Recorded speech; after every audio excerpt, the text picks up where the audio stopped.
Namaskaram. Today I am here to give you some tips about how you plan and shape your musical journey. If you are a serious student of Carnatic music, it means that you are very interested to learn the skill, for which you will identify a time space amidst your busy schedule, for which you will be willing to put in the required hard work to understand, absorb, learn and master the skill. To give you a concrete idea about how you plan this journey, I have pooled my thoughts into 3 groups. As you can see on the screen, the first group has 3 important topics you need to work on constantly and consistently from day 1. This topic is about Carnatic music system itself, what that system involves. The system stands on 3 strong pillars: Ragam, Bhavam and Thalam. Studying these 3 aspects gives you an idea of how you will shape this travel of yours. The uniqueness of our music system is the huge spread of ragas. The entire raga system is sitting on a bedrock of 72 Melakarta ragas, from which scores of Janya ragas are derived. Get to know more about this topic, how the 72 Melakarta ragas evolve and what are the Janya ragas of each one of these ragas and so on. Next, the Thalam, the most important aspect of Carnatic music. The 7 basic talas that we learn in Alankaram, from which 175 talas can be derived with the help of jatis and gatis. Apart from this, you also have a group of Chaputhalams. The third and the most distinctive feature of Carnatic music system is the Bhavam, which is nothing but emoting the lyrics. Since we are a composition based structure, the Sahityam is very important and it needs to get expressed through Gamakams. Now the second topic that you must look at is whether you are now choosing to be a vocalist or an instrumentalist. If you want to be a vocalist, then study your voice texture, ask experts around as to what kind of voice you have and what kind of voice training you must take in order to get yourself into the learning of Carnatic music. If you are an instrumentalist, and in this case I am going to talk more about the Veena, other instrumentalists also can follow these points that I am going to mention for the Saraswati Veena. Now get to know about the structure and build of your instrument, the features and parts of the instrument, where the sound comes from. In the case of the Veena, it comes from the huge resonator that is to your right side. Get to know more about the long fretboard which houses about 3.5 octaves. And this is the reason why the Veena is so versatile, and you will be able to jam with a lot of other instruments as well as vocalists of different pitches. Also, find out about the different strings. There are 4 main playing strings and 3 thala strings. Find out about the thickness or gauge of each one of these strings, how to string the instrument, what are the pitches these strings have to be tuned to, and how you train your ears to tune these strings. Using a Shruti box or an app for this sake is another learning. How to take care and maintain your instrument is very important as well. Now you go to the third point, the most important point, where your interaction with the instrument starts. The first point here is to first learn how to tune the instrument. This is one thing I request all students. Never start playing your instrument without cleaning or tuning it. Keep this as your dharma. Tuning and maintaining your Veena is a must. Then of course comes all the other knowledge of how you have to position the instrument on your lap, where you have to place your right hand, that is the striking fingers, your left hand position, the amount of pressure and hand dynamics that you have to apply on the fret, etc. All of which I have been explaining in detail on the Watch and Play series. So these 3 topics that I have mentioned now should travel with you all along the journey of learning Carnatic music. Now we go to the next 2 groups. These two groups are interconnected. As you can see on the left, you have the different levels of students, and on the right, the lessons that you're going to learn. Now, what should beginners do?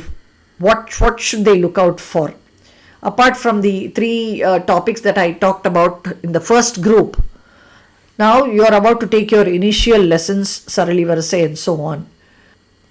These lessons do not involve Sahityam. My advice therefore is, please concentrate on Talam.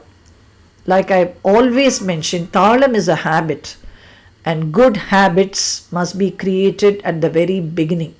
So until you reach your Alankaram, your entire focus must be on getting 3 speeds of each one of these lessons. Please take the help of a metronome to do this and work very hard on getting it perfect.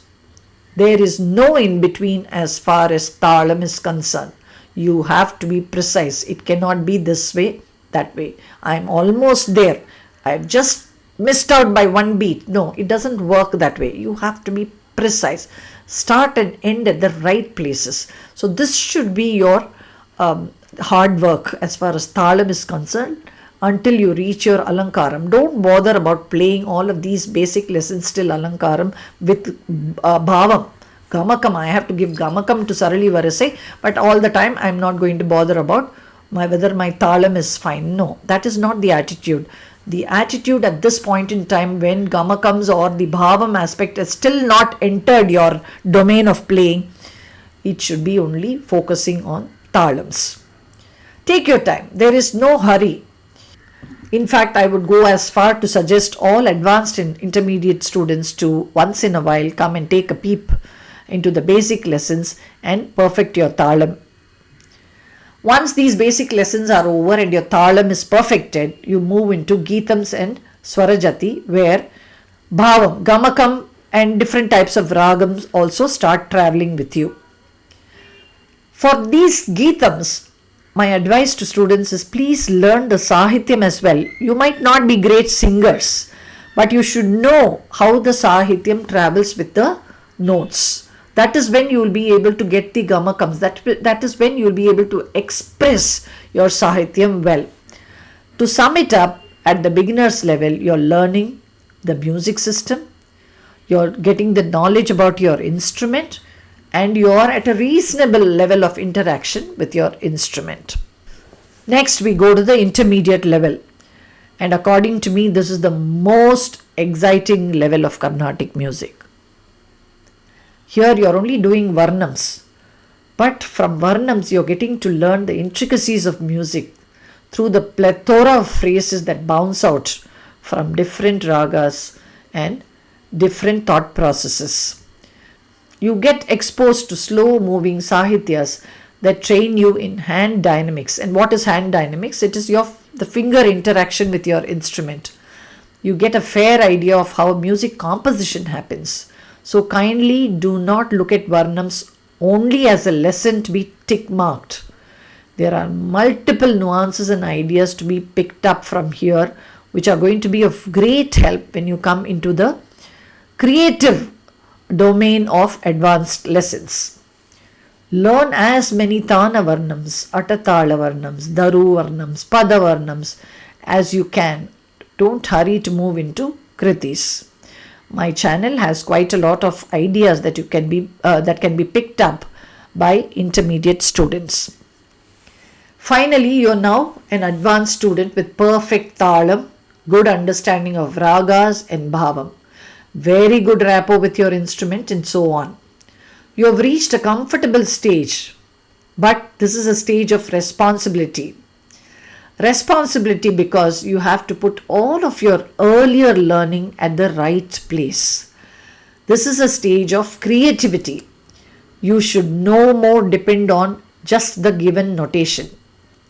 Understanding the Sahitya, its position with respect to the Tala, the meaning, the feel that the Sahityam and the Ragam convey, and all of these must be brought out through your individual perception.